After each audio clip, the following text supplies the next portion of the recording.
Coached by the Curé, Lessons in Shepherding with St. John Vianney by Kevin Wells. An excerpt from Chapter 1, The Dialogue of the Saints.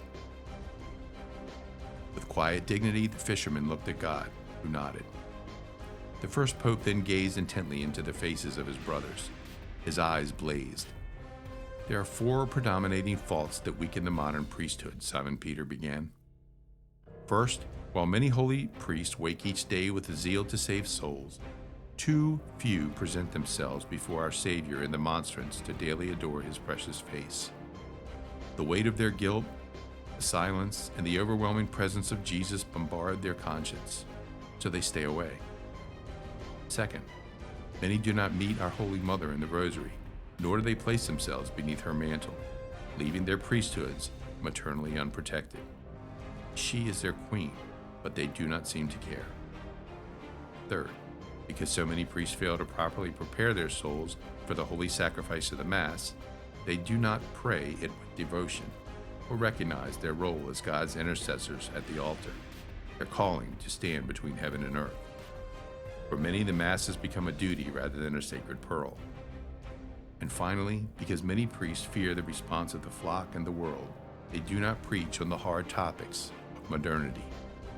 Their suffocation of the prophetic voice has spiritually contracepted their entire priesthood. After Simon Peter's diagnosis, no one knew what to say. The leper restarted the conversation. The Pope has uniquely identified the diseased root of the crisis, he said. These priests, he cried out, his voice rising, they've forgotten who they are. His voice softened some as he continued. The parents and penitents who knelt before Vianney's heart are good.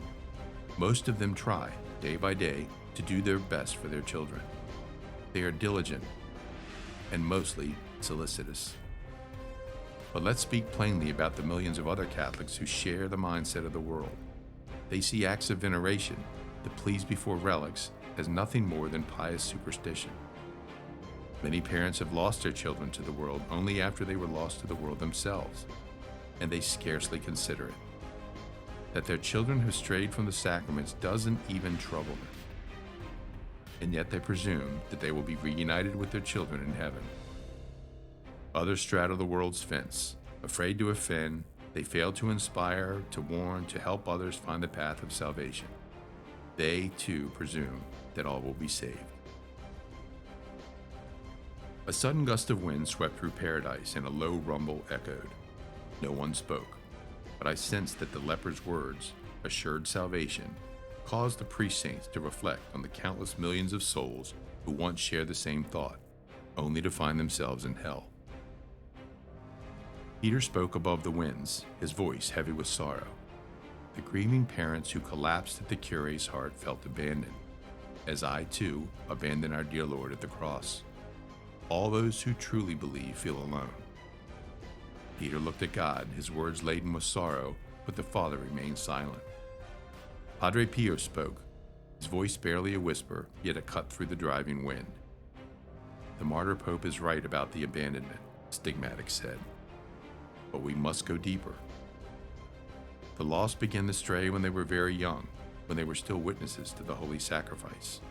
The child, even then, grasped something profound. He saw the inner priest at the altar and knew him. He could sense the light in the priest's eyes, the reverence in his rubrics, the brawn of his prophetic voice, the radiance that shone from within. And when the priest raised Christ's flesh and blood, the child instinctively understood the priest's essence by how he held the slaughtered lamb in his fingertips. It was then that the child unconsciously understood whether or not the priest cared for his soul.